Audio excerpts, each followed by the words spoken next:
New Thought Media Network. We are a global broadcast network of positive music, media, and entertainment, inspiring humanity's evolution along the journey of enlightenment and creating a world of love, peace, empowerment, and prosperity for all. New Thought Media Network. Positively inspiring.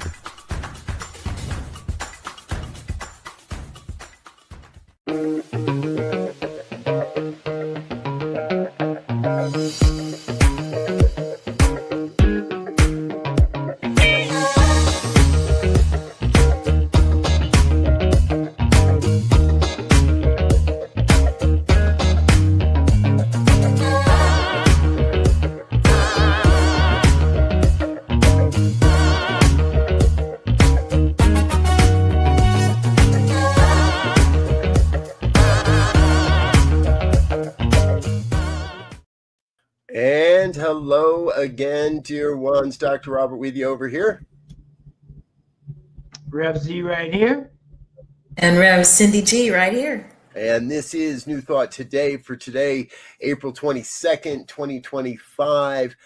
Happy Earth Day, everybody, first and foremost. Anybody know offhand how many years this is? I don't remember when Earth Day started. It started in 1970. 70. Okay. So we're at 55. Yep. 55. There we go. That's a good power number. Yep. We can take that. Maybe that means this is the year we actually do some work towards healing the planet. Wouldn't that be something? Wouldn't that be something? Wouldn't that be something? I don't know. We didn't sound too convinced there, did we, folks? As they say, let's do it. Okay, let's do it. So, let's get back on track here, folks. It's Tuesday. It's New Thought Today, and our special guest today is all the way from Ocala, Florida, the Reverend Cindy Grimes. Hello, Reverend Cindy. Welcome back. You've been with us a couple other times on this program. Going back to the early days, I went back to the archives, and your first appearance here with us was in September of 2021, which must have been like right after we met each other. Probably. It's been a minute. I can't get, that's hard to believe it's been that long. Yeah. There was, a pandemic in between there too. So. That was the height of it. Yes, exactly. So a bit of a time warp. But give all of our viewers a quick recap and a quick reminder. Tell us a little bit about you and who you are and where you are in the world and how you got here, and then we'll get into the juicy good stuff. Wow, how much time you got? We officially have 4 minutes left. Yes. All right. So I come from the sunny state of Florida. I live in North Central Florida in Ocala, and I have a pulpit ministry in Ocala, Florida that is a little bit different than a lot of traditional ministries. And I have also a focus ministry. And so what we're doing a little bit differently in Ocala is using that idea of being a center for spiritual living, kind of like a community center. So it evolved out of COVID and not being able to do things quite the same way that we did. And of course, coming back, we were at a skeleton of what we had been. And so it was a good opportunity to kind of recreate ourselves. And so every week is a different focus. We have our themes. Sometimes we go along with the themes from home office. Sometimes we make up our own. But the first week of the month, we focus on spiritual practice. So you may come in on a Sunday morning and it could be feng shui, it could be conscious breathing, could be a sound bath. I mean, any number of things, but it's interactive. And second week, we call that Super Second Sunday.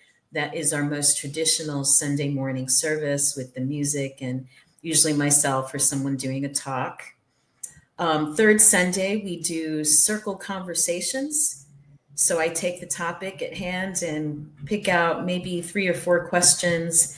I do a short overview and we break out into small groups and everyone discusses those circle questions. And it's not really a discussion. It's more like, here's the topic. let's hear from your perspective and your perspective and your perspective. And so it broadens everyone's understanding of what we're talking about. And then the fourth Sunday, our focus is on building the beloved community. And so it's yes, what we need, right? Yes. What we need. And so that's more of a like a podcast type format, where myself and other folks will come and just have a conversation so people can be involved or not, because most people are used to going to church and sitting and being fed.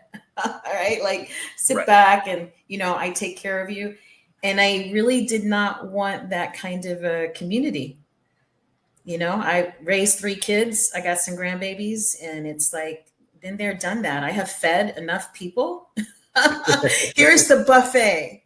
Here is Right. the buffet. Here are your plates. Come and serve yourself. Yeah, beautiful. And it's a potluck because you get to bring stuff too. Nice. Yeah, see, I'm convinced if there's food involved, your participation goes up by 20-25% easy. Once people know there's food involved, and that's part of what we're doing in Boulder Valley, is looking to try to get the word out that we've got the best potluck in Boulder Valley. And it happens once a month, and you got to come for the service first. But if you come for the service, we've got the best potluck in town, so come join us for that. Yeah, people love a potluck, and I'm kidding about that. I really, one of my love languages is feeding people. So Right. if we have events or things like that, I love to cook and take care of people that way. So that is one part of my ministry. Then the other part of my ministry is in the world of peace building. And I've been trained through the River Phoenix Center for Peace Building. I did a immersion training with them back in 2018 that dovetailed really beautifully with the work I had done in social services and working with organizations within the state of Florida under the umbrella of child welfare.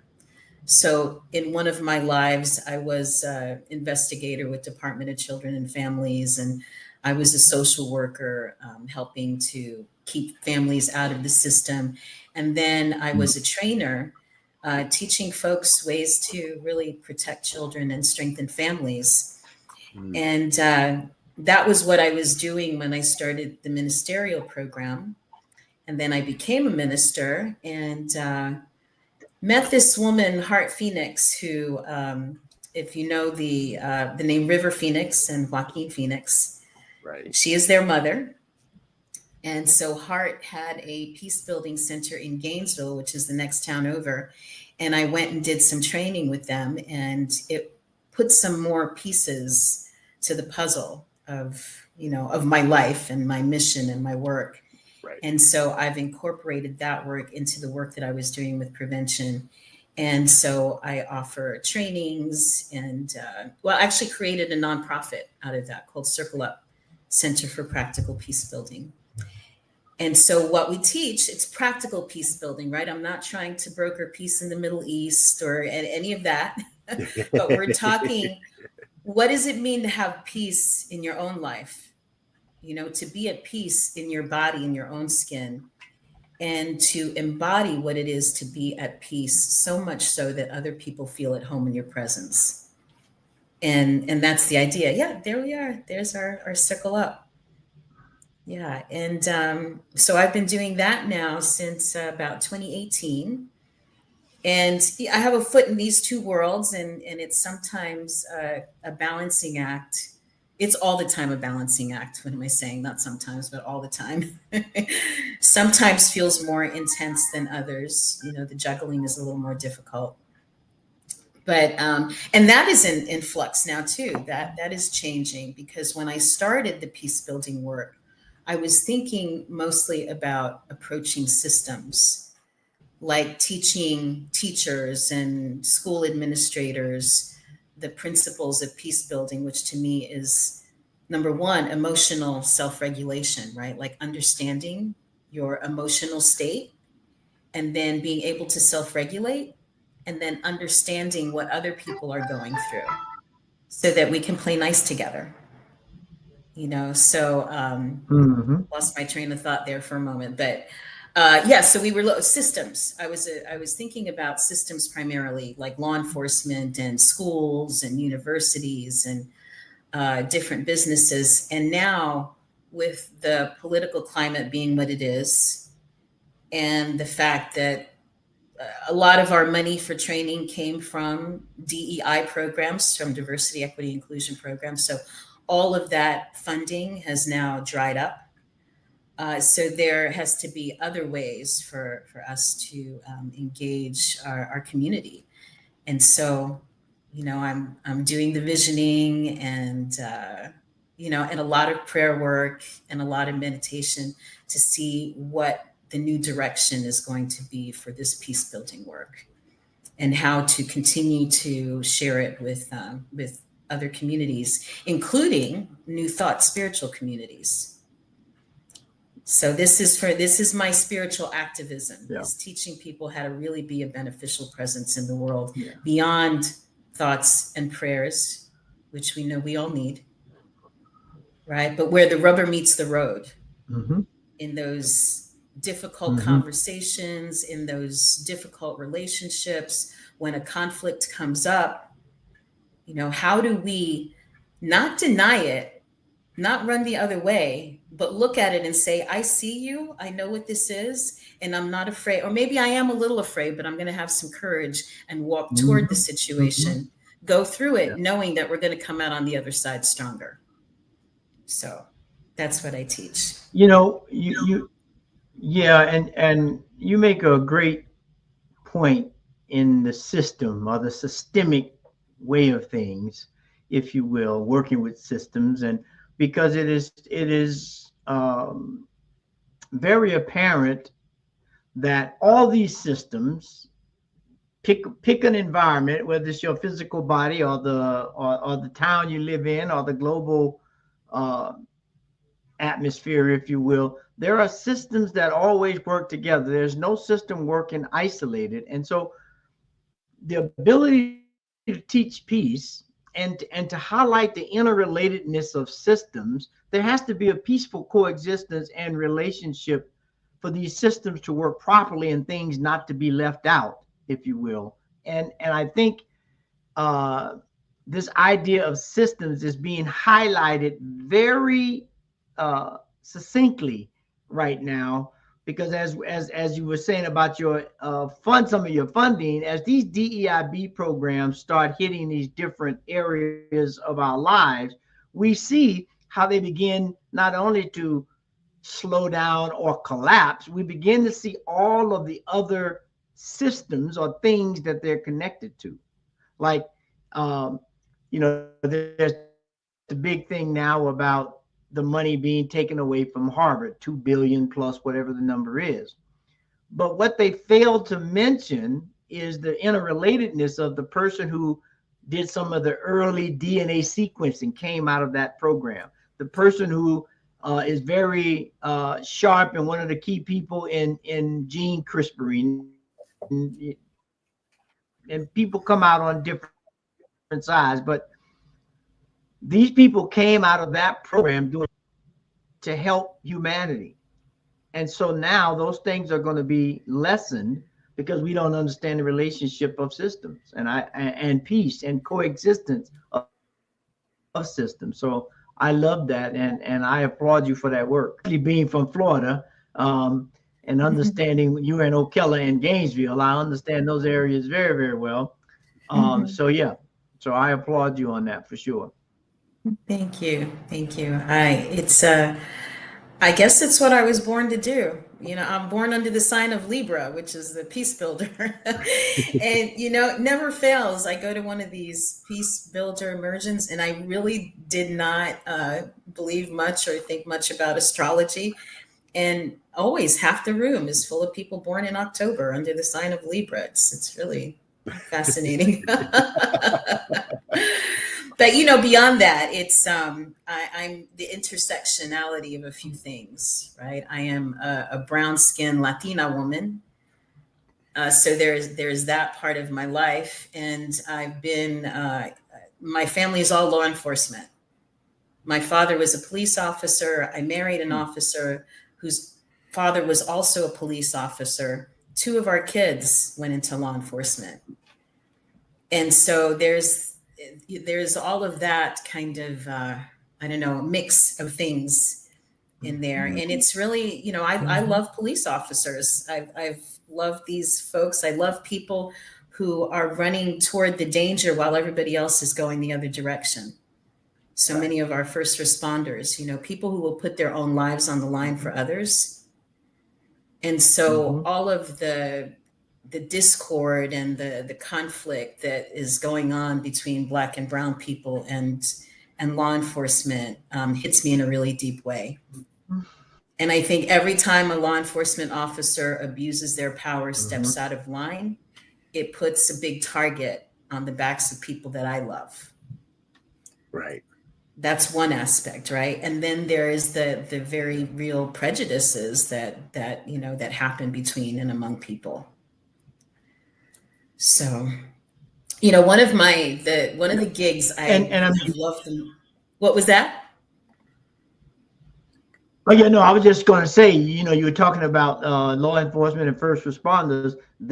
When they stand in their wholeness, they are the epitome of service and sacrifice, which you know is what anything that's worth its metal, I believe, is built on: service and sacrifice. So you know, that needs to be uplifted more. Absolutely. But it needs to be done well. It needs to be done with integrity. Because the police officers that I knew growing up were, like you said, they were civil servants. They were there to protect and serve. Now you find a lot of people who are in it to, pardon me, but kick ass, you know, and like they like to go in with the big ram thing, and you know, like it's a different mindset. You know, it's like people are your community has become enemy combatants. It wasn't like that before. And it's not all like that now. I don't want to give that impression. There's still lots of just good-hearted, really service-oriented people that are in law enforcement. You know, I like to think my family's among those. Unfortunately, traditional media has a tendency to overplay, from my opinion, when a bad apple is spoiling the bunch, as it were, and not truly. And that's the wrong way to say it, because I agree. There's so many good people in law enforcement, and it is about protect and serve, and it is keeping the peace, and it. I can only imagine the level of work to be a peacekeeper, surrounded by, well, maybe not surrounded by, but we recognize that element of misuse, that element of mistrust, that element of abuse is there within the organization that should be revered, but gets a lot of bad press. It's I'm interested what it's like to be a peacekeeper in those realms. Yeah, it's challenging. You know, it's challenging, and you know, we teach oneness, right? That is the core of what we teach in New Thought, and yet our human experience doesn't feel like that. Right. And there are people who don't want to feel like they are one with others. You know, I mean, I knew people that worked in prison, you know, prison guards and administrators and stuff. And it's like, don't tell me I'm one with these people. I don't have anything in common with these, you know, so there's that kind of hierarchies. And that's part of, I feel like, my work as a peace builder is to dismantle those hierarchies. That's why the nonprofit is called Circle Up. Because when you sit in a circle, you know, we're all human beings. Everybody's seen, everybody's heard, everybody is appreciated, everybody's, you know, voice is part of the circle and their perspective. So I think that's very important for me. Right. and the paradigms that we are living in right now. And I see hierarchies everywhere. And I'm always trying to bring people back to that very human, the things that make us more the same than different, and the ways that the things that we have in common. And sometimes, like I said, people don't always want to hear that. In spiritual settings, it goes over way, way better than it does, at a school, Right. or in a prison, And I've done that work too. Well, go ahead. Yeah, no, I was going to say, I early in my career, I did prison work right there close by you over in McClenny. So I worked at Rayford and McClenny and Stark, and there were about 7 prisons right there, right outside of Jacksonville in that area. And it was, I was young then, and I'm going in to teach classes, and, and the guards treated me like I was a prisoner. I mean, I'm coming in trying to create a better environment. So that mentality has been around for a long time. And I think this idea that we have a new thought is being called for more today than a long time. I won't say any other time, but definitely for a long time, where we have to begin to think about things differently. We have to take a different perspective on every system we have, because the current administration, and I don't want to go down that path, but they have put the education, the political, the news and publications, you name the system, it is under attack right now. And so we have to have a new thought about what this means. I mean,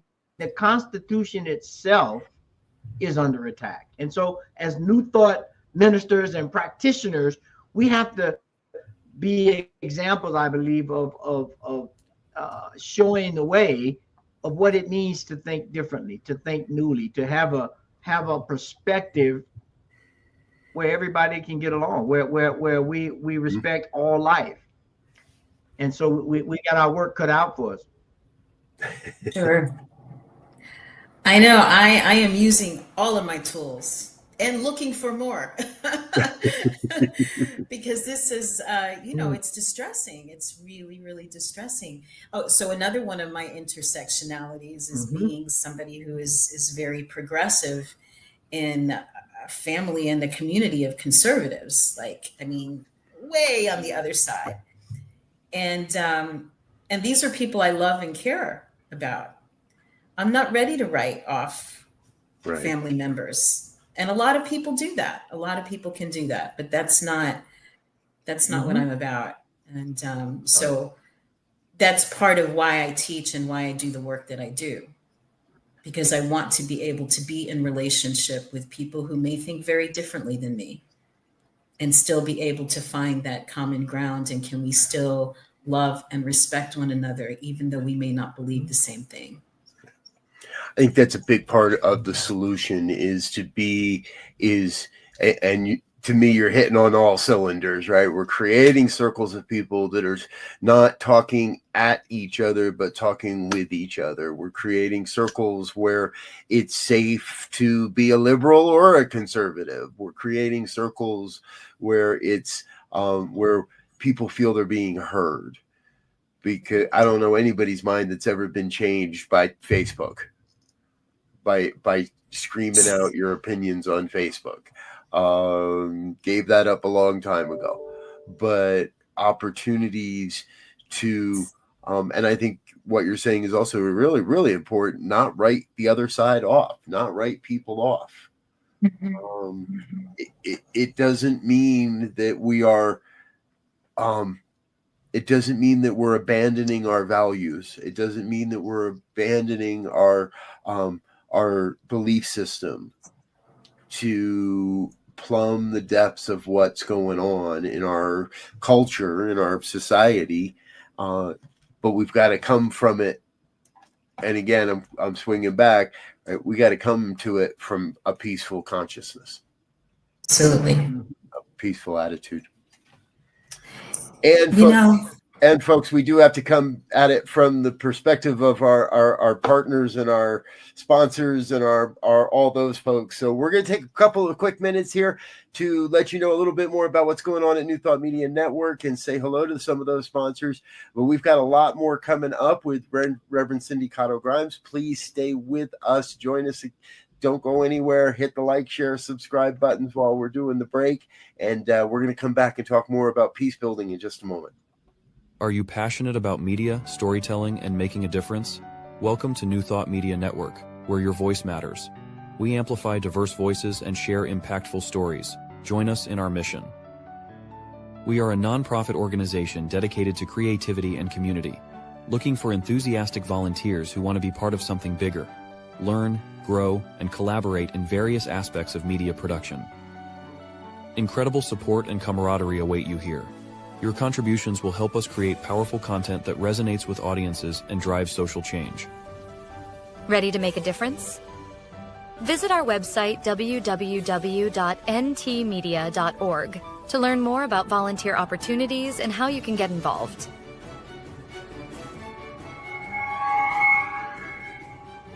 Find our volunteer inquiry under the Engage tab on our website, or visit www.ntmedia.org/volunteer. We look forward to connecting with you soon. Science of Mind Archives and Library is thrilled to celebrate the gala grand opening of our new home at Unity Village. While we wish everyone could join us in person, we understand that's not possible for everyone. That's why we're excited to announce a live stream option.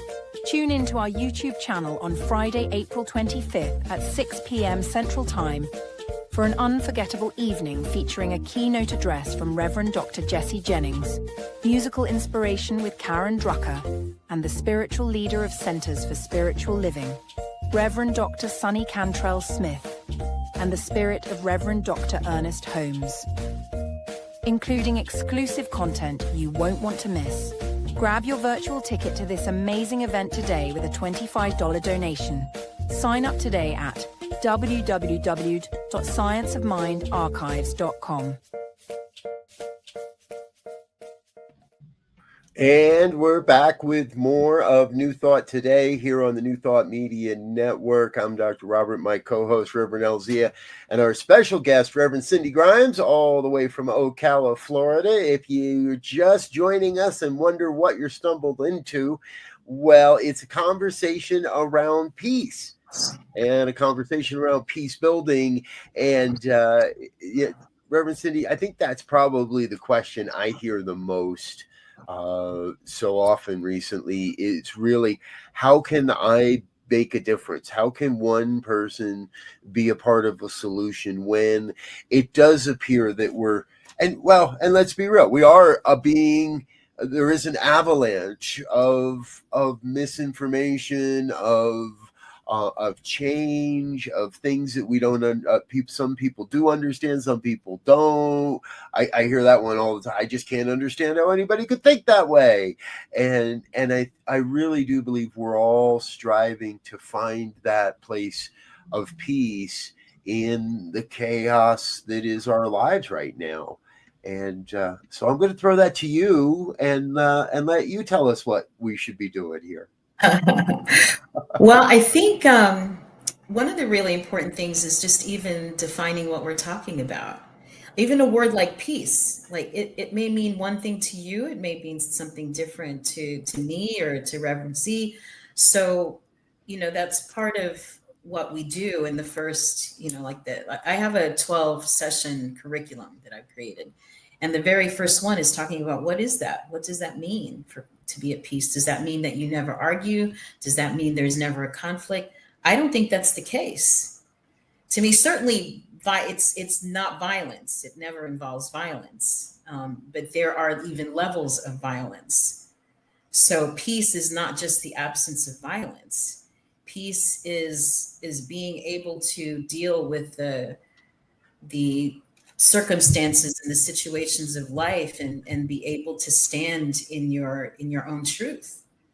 That's part of what peace means to me.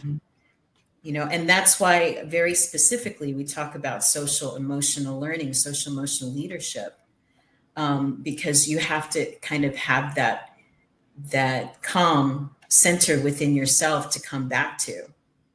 Right. Now, I didn't for years. I learned maybe in the past 5 or 6 years that I have a really active nervous system.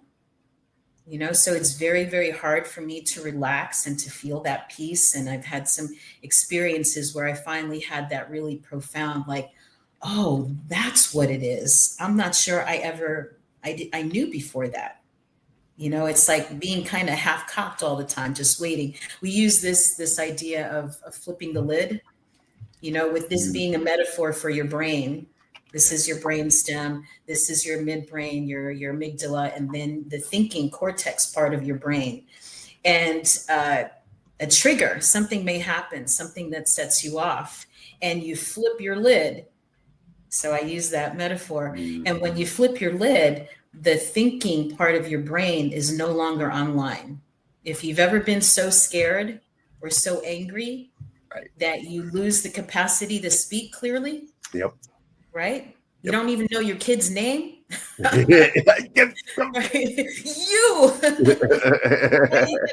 I used to, when my kids were little, I'd have to lock myself and put myself in my room, and then I would go in the bathroom so I could just have a moment to just calm down. Mommy needs a timeout.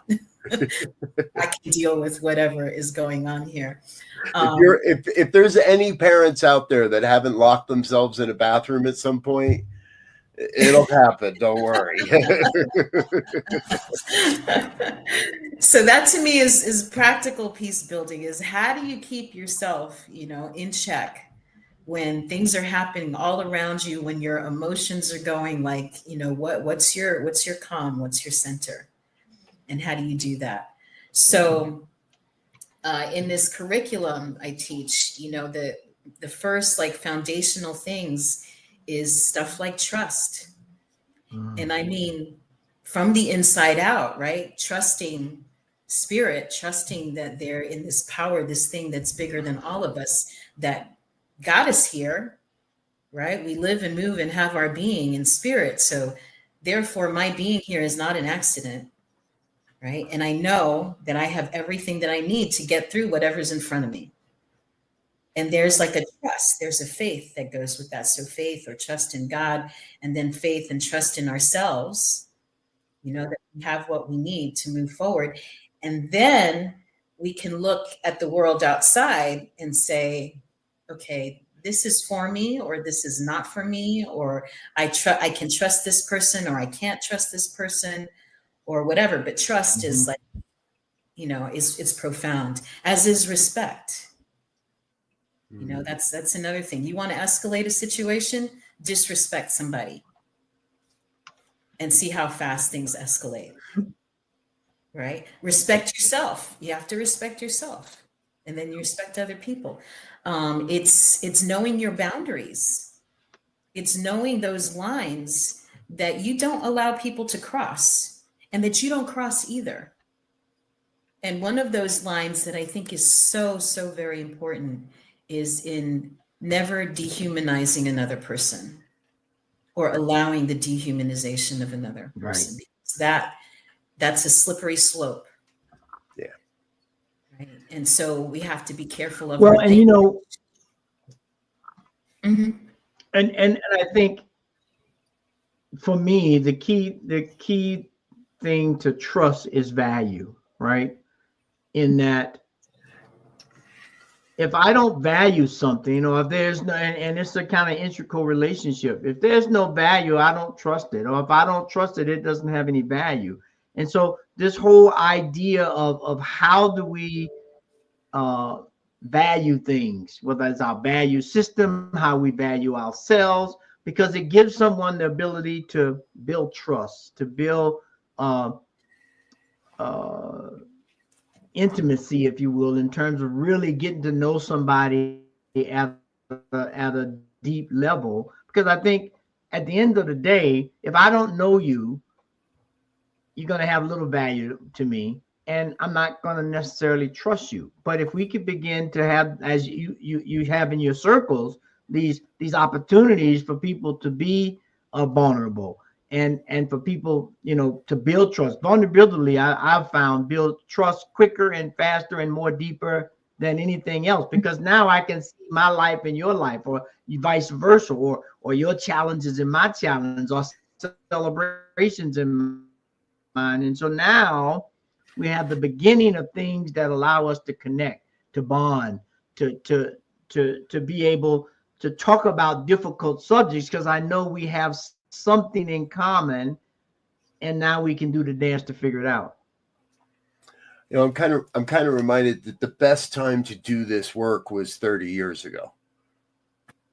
And the second best time to do this work is today. Is today. Is now, right? Because they're all interrelated. Yeah, you want to disrespect me, we're going to have a problem. And no quicker way to disrespect someone than to dehumanize them. And so all these various aspects seem very, very intertwined, very, very much a system that it can be easy to push anybody's button. Right? Don't make me push this. Truthfully, only I can push my buttons, but I'm going to let you make me push it. I'm going to give you a reason to, if there's any of these various things. If I haven't built trust with you, if I don't see value in what it is that we're doing or what you're trying to do, if you're dehumanizing and all these various aspects. So we've got to kind of be on the lookout to not do that. It kind of sounds like the golden rule to me, right? And use the principles to come into that conversation. But it would have been best to start this with people 30 years ago. It's a slow process. Mm-hmm. That's the thing for me. I think people want to see the get rich quick answer, the get me healed now answer, the let's let this all be okay today type of answer, where I don't know that there is a quick fix to what appears to be a complete level of distrust and disrespect between so many these days. Well, one of the first exercises we do in the workshop is a values assessment, right? So you get a list of 100 values, and I'm going to ask you to pick your top 10. Now you've picked your top 10, narrow it down to 5. Now pick your top 2. And that's what you live your life around. And then there's the integrity of staying with that. And, if you're on this human journey, you're going to fall off. We all do. But at least you know what your North Star is. And that's how you can stay. You can bring yourself back to, one of my top values is wholeheartedness. And I chose that because wholeheartedness encompasses a lot of things in my mind, right? Wholeheartedness is courage. It's compassion. It's speaking your truth. It's a lot of stuff. Right. So when I do things, and sometimes I get triggered, and I've written many an email. I start a letter or I write an email, and then I have to set it down for a little bit. And then I come back and I'm like, wow, is this wholehearted? Is this really what I want to put out there? And then I delete or else I show it to my husband, and say, honey, take a look at this before I send this out. And he'll call me out. He'll say, now this, I know you, and I know this is not what you really want to put out there. You might want to think about this. Mm-hmm. Right. I try to look at those from how would I feel if I got that email? Mm-hmm. If that was my name in the email and it was where I messed up or where I dropped the ball or something or didn't or whatever, right? But how would I feel if I received that one? And I've probably deleted more of those types of emails than I ever really sent. So thank you. Yeah, it's a great example. And here's the thing, a novel idea. These emails, I spend countless time trying to word this email just right. Right? I need to send the email, but it's so awkward trying to write an email because you don't know what's going to trigger someone. Now, I may trigger you in person, but I got room to negotiate and navigate that. If I send an email, I have no interaction or no clue of how you received it. So, this whole thing about circle up, this thing about dialogue, because we know people get upset. We know people get triggered. But if I'm in person with you and we're already in a setting to be in dialogue, to be in exchange, it gives me so much room to create trust, because I'm being vulnerable, you're being vulnerable. We're working things out.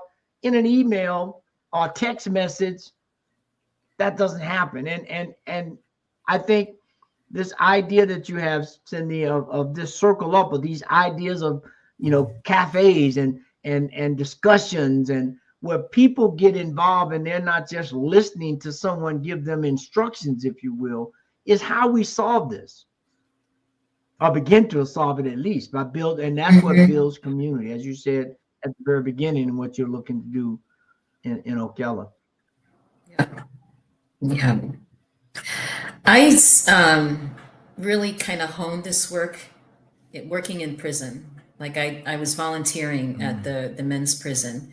I went in, I think I shared this when I was on here with you guys before, but I was part of a Toastmaster group, and someone in the prison wrote to our group and said, could we help them get a Toastmaster group started behind bars? It's called the Gavel Club. So that was how I was introduced to incarcerated, like that whole life. And I soon thereafter started teaching classes, and I was doing New Thought stuff. Like I did Mary Morrissey's work and some of our, like a foundations class. I never called it that. Right. I just kind of, Yep. Put a little different spin on it. But I went in there thinking I was going to teach these guys something, like I was going to teach them some skills they could use when they got out of prison. It was none of that. They taught me a whole lot. And what I realized that was the stuff that I was teaching them was helping them right here, right now, and so many profound experiences. Now, that's the same curriculum that I have taught to university professors, that I have taught to administrators in the city of Ocala, at University of Florida. It is the same stuff. And middle school kids. It is all the same stuff. It's the same principles. Who doesn't understand what trust is? Who doesn't want to be respected? Who doesn't feel the whole range of emotions? That's another thing we get into, is how to recognize your emotions and how to use them, how to understand, why is anger showing up? Like, what is the reason? What is the purpose of our anger, of our grief? And how do we use our emotions and not get used by them? Right. So that we're apologizing later for something we said or did when we were triggered. Yeah. Right. So then there's this my favorite quote from Viktor Frankl: between stimulus and response, there is a space, right? Between what happens and what you do about it, there is a space. And in that space is our power to choose our response. And in that response lies our power and our freedom. Right. So that's why when I write the email, I don't hit send right away. I have to okay, let me put a little bit of distance here. Let me breathe.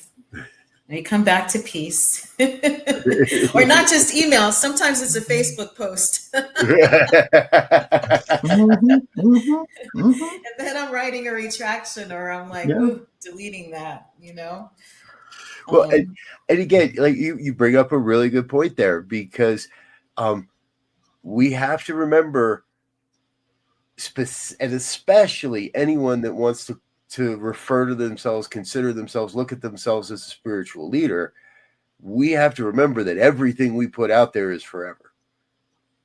Because even if you delete it, somebody else took a screenshot of it. Somebody else took a screenshot and saved that. So no matter what we put out there, and if we act from that heated ego space, if we act from that wounded space, rather than taking the time to use the principles that we teach, to use these practices and create that sense of perspective before we just go off, that's a demonstration of peace. And absolutely. as we've been sitting here chatting, I realized I have a dilemma that I've been facing, and I've actually been writing about it on my Substack. And what better place to run that past a couple folks than the two of you? So we're creating a brand new segment here on New Thought Media Network on New Thought Today. It's called The Hot Take. You don't get much time to think, and you don't get much, and don't take a lot of time to respond, because we're going to run out of time. But I've been writing this Substack series because I find myself in favor of an arms deal with the Ukraine. And how does a peace-loving, nonviolent hippie, New Thought minister actually justify or consider that perhaps the way to peace is through more guns? But if we look at it, selling the Ukraine a whole $50 billion worth of armaments and guns right now might be in everybody's best interest. Thoughts? Z's already got a finger up, so I know he's on this.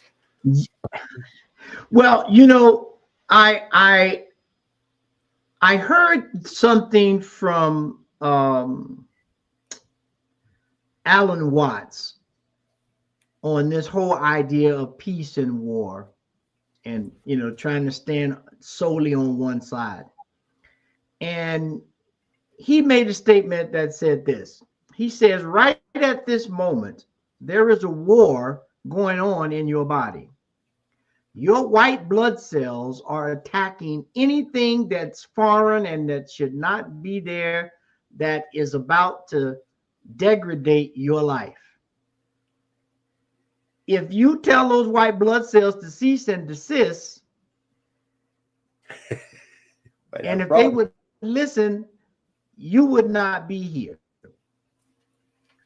So point was that there is this dance, there's this to and fro, there's this yin and yang of how response and response, or cause and effect, takes place in life, because that is the cycle of life.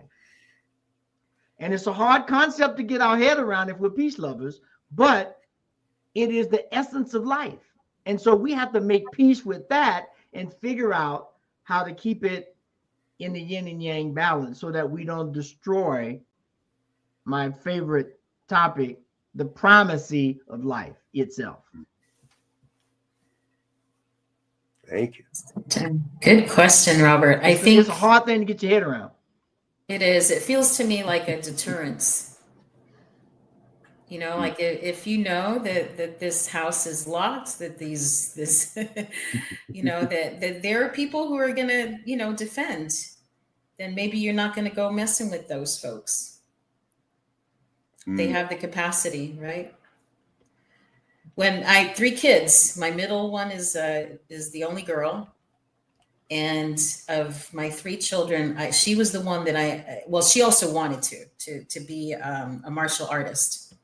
Okay. Like, she decided when she was 6 years old, she said, I want to go to karate. So, well, do you really, like, how serious are you? What do you see yourself doing? She says, I'm going to do it till I have those 5 things on my black belt. I said, all right. And she has a way, my daughter has a way of carrying herself that people don't mess with her. She can lay somebody out if she needs to, but she doesn't have to. And maybe it's just that confidence, just that thing of knowing that if I need to stand up for myself, I can. Right. And I will. Right. Yeah. But then she doesn't have to do it. Well, that's the interesting. Okay, of course, now you stepped on a pet peeve, not pet peeve, but a passion of mine. What style of martial arts, if you don't mind me asking?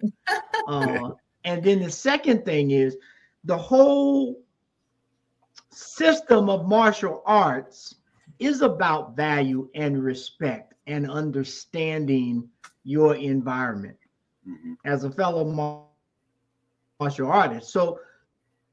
So inherent in that training the theory is two martial artists, regardless of what system they're in, if they're masters, theoretically they will always end in a tie. Because they understand the holistic way of life. And so because I'm using X and you're using Y, that's okay, because the counters and the parries and the blocks are all in the system to keep that balance. I don't remember the form of karate, So but I can carry myself upright. I can be up here. Okay. There is something, I don't remember the quote, but it's that we there are times when we are called to take sides. We cannot be neutral in certain situations, because to be neutral is to give over to the oppressor. Right. And this is not a time for neutrality. I don't think. I think this is a time for us to stand in truth and principle and be a stand for oneness and inclusivity and love. I mean, love and compassion, that is the magic elixir. Right. My training is all around the hero's journey, and how the hero, they leave home and they go through all of their dramas and traumas, and they meet friends and foes, and they have their challenges, but they have that moment where they come into their own and they drink the magic potion, they click the shoes together, whatever, they find their power. Our power is compassion. Our power is compassion for ourselves and for others. And so by loving and having compassion for myself, I'm not going to let you step on me. I'm not going to let you disrespect me or mistreat me, because I love me. Yeah. Right? I've long believed that if we teach love and we teach oneness, and if love doesn't stand up to the injustices in our world, then what good is love at that point? Yeah. What are we doing? Folks, we do need to take another real quick break, and we're gonna hold that, Z. We're gonna take another quick break, say hello to our sponsors and our donors, but we are coming back. We've got just a little bit more time, so we'll get to our final thoughts here in just a minute. Stay with us. We'll be right back after this. Please help us say thank you to our organizational sponsors, including the Hefferland Foundation, Affiliated New Thought Network, International New Thought Alliance, Science of Mind Archives and Library Foundation, Center for Spiritual Living Denver, Center for Spiritual Living Midtown, New Thought Philadelphia, Planned Happiness Institute, Summit Center for Spiritual Living, One Heart Retreats, Center for Spiritual Living on the Lake, Unity Kitchener, Unity Spiritual Center Ottawa, Om Center for Spiritual Living, Satya Center, Begin Within Ministries, Center for Spiritual Living North Jersey, Unity of Savannah, and the Center for Spiritual Living Seattle, as well as all of our individual donors. Thank you for being part of the New Thought Media Network. Please like, share, and subscribe. New Thought Media Network, positively inspiring. Yes. Thank you to all of our organizational sponsors and individual donors. It's thanks to folks like you that we're able to continue sharing these messages, these programs out around the world. Please consider making a monthly donation. Head on over to our website, ntmedia.org/donate. If you've got questions, we can answer them. Give us a ring. All right, back into it on New Thought today. So Z, as we were going to the break, I cut you off. We were talking about what good is love if it doesn't stand up to injustice. Yeah, and this will be my thought of the day. My father would always tell me, love is not something you fall in, it's something you stand in. We have gotten enthralled with this whole idea of love being this romantic thing, something that you fall into. And that is an aspect of it. But he said primarily, he said, love is something you stand in. And I think that's a great idea to ponder what that means and how do you do that. Beautiful. Yes. Reverend Cindy, final thoughts. Final thoughts. I want to give a tip for conflict management, conflict resolution. In a restorative circle, when there's something has happened and you bring the parties together, in a formal circle, there would be a facilitator, but this can be done like I'm a walking circle and something happens with me, right? Right. 4 questions are posed. Number 1, what happened? So everyone who is part of the situation gets to answer from their perspective about what happened. The second question, what was the impact? How did that affect you? So even if it's me with my husband or a family member, whoever it might be, I know how this impacted me and I will share that, but I want to hear how it impacted you as well. The third question is, how do we fix it? What do we need to do? That becomes a brainstorming session. And usually by the time people are speaking about the impact, that there is a legit pain there, that's where the vulnerability happens. And that's where connection happens and people want to make things right.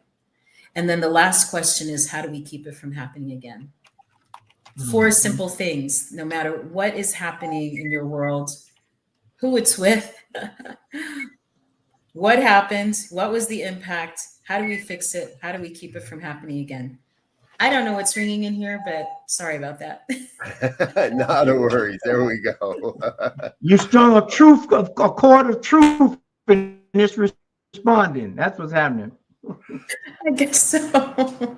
And the impact is negligible, so I'm not worried about fixing it. It's all good. Thank you. Thank you so much, Reverend Cindy. I know we don't have you on all that often, but I'm hoping you'll come back again and again, and we'll have you on a little more often that way. I would love to come back again. Wonderful. Thank you. You guys so generous with your time and your wisdom, your sharing. I just appreciate what you do on behalf of New Thought communities everywhere. Like you're right on the cutting edge, bringing us things in new ways. And I mean, you're saying I'm so far, but to me, y'all are far too. You're in Colorado, Robert? Yep. And Z, are you in Colorado as well? Yeah. So I am the outlier, huh? You're one of the inliers, I think. We need a better term there, but yes, you're on the inside of the circle, and that's my final thought to wrap this all up today is we need to build more circles. I don't think peace happens when we have lines of people marching in different directions. I think peace happens when we have more circles, when we have more conversations, when we take the time to sit and really listen to each other, not to destroy, not to rip apart somebody's perspective, but to really, from a more empathetic place of listening to what's real for people. I think that's the way we come to a greater sense of peace together. So, folks, thanks for being with us here today on New Thought Media Network. This is New Thought Today. We're here every Tuesday at 2 p.m. Mountain Time. Stay tuned. Coming up at 4 o'clock today, in just an hour from now, Reverend Dr. Ruth Miller with the Roots and Branches of New Thought. It is a newer program here on the network, and it's a lot of fun learning about so far we're still learning about the roots. But she's going to be moving into the branches soon. So we've been learning about the roots of New Thought. Come join us for that. Again, on behalf of New Thought Media Network, thanks for being with us. Until next time, we wish you peace and richest blessings. Bye now.